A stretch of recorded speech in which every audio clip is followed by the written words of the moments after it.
সবাই মন দিয়ে শুনো, একে নিয়ে কথা বলবো। এই মেয়েটি আমার কাছে অপ্রত্যাশিত ভাবে এসছে। এই মেয়েটি মনে, তুমি বলো তো, তুমি এখানে এই সংস্থা থেকে পুরস্কার প্রাপ্ত হয়েছিলে, কেন পেয়েছিলে, কি পুরস্কার পেয়েছিলে?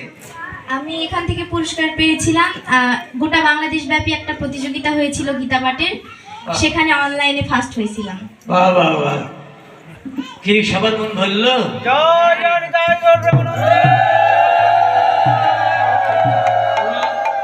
কিসে পড়াশোনা করো? ক্লাস 9 এ পড়াশোনা। বয়স কত? বয়স 13। 13-14 এর মধ্যেই হয় ক্লাস 9 এ পড়তে গেলে, তাই হয় না? 14-15 হয়। তোমার 13তে যে কেন হয়ে গেল, অল্পতেই হয়ে গেছে, এটা কিন্তু আর একটা প্লাস পয়েন্ট। বেশ ভালো। তুমি যে গীতা থেকে তুমি ফার্স্ট হয়েছিলে, তাই না? আচ্ছা, এই যে এই মেয়েটির দিকে দেখে, এ আমাদের আদর্শ, সনাতন ধর্মের সমস্ত মানুষের আদর্শ। একটু দিকে সবার দিকে তুমি একটু ফিরে যাও, সবার দিকে একটু দৃষ্টি দাও। তোমাদেরই ঘরের একটা মেয়ের মতো নাকি? এই মেয়ে যদি বাংলাদেশের এই সনাতনী একটা সংস্থা আছে, এই সংস্থা থেকে গীতা পাঠ করে, আর কত গীতা পাঠ সংস্থা আছে, ওই সংস্থা থেকে গীতা পাঠ করে প্রথম পুরস্কার প্রাপ্ত হয়েছে, এটা আমাদের গর্বের বিষয় কিনা?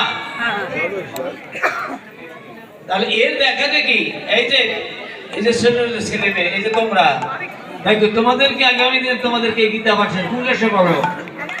হ্যাঁ, 5 এ। তুমি? এই যে 5-6 যারা বাংলা পড়তে পারবে, শুধু অনুবাদ দিয়ে গীতা পড়বে, পড়তে পড়তে জ্ঞান হবে, তারপরে বড় হলে বড় কিছু হবে। তুমি কি গীতা থেকে যার উপর বেশি শুনে অল্প একটু 2-1 লাইন কথা বলতে পারবে? হ্যাঁ, পারবো। হ্যাঁ, বাহ বাবা, বলো একটু, বলো মন দিয়ে বলো। ওম অখণ্ড মণ্ডলাকারং ব্যক্তং যেন চরাচরং তৎপদং দর্শিতং যেন তস্মৈ শ্রী গুরুবে নমঃ। হে কৃষ্ণ করুণা সিন্ধু দীনবন্ধু জগৎ পথে গোপেশ গোপিকাকান্ত রাধাকান্ত নমস্তুতে। গুরু ব্রহ্মা গুরু বিষ্ণু গুরুদেব মহেশ্বর গুরুদেব পরম ব্রহ্ম তস্মৈ শ্রী গুরুবে নমঃ। তপ্ত কাঞ্চন গৌরাঙ্গী রাধে বৃন্দাবনেশ্বরী বিশ্বভানুসুতাং দেবী প্রণমাপি হরিপ্রিয়ে। নম শান্তি রূপং স্নেহ রূপং শুভম করি সাক্ষাৎ ভগবতী দেবী মাতরং নমামঃ। শ্রীকৃষ্ণ চৈতন্য প্রভু নিত্যানন্দ শ্রী অদ্বৈত গদাধর শ্রীবাসাদি গৌর ভক্তবিন্দু।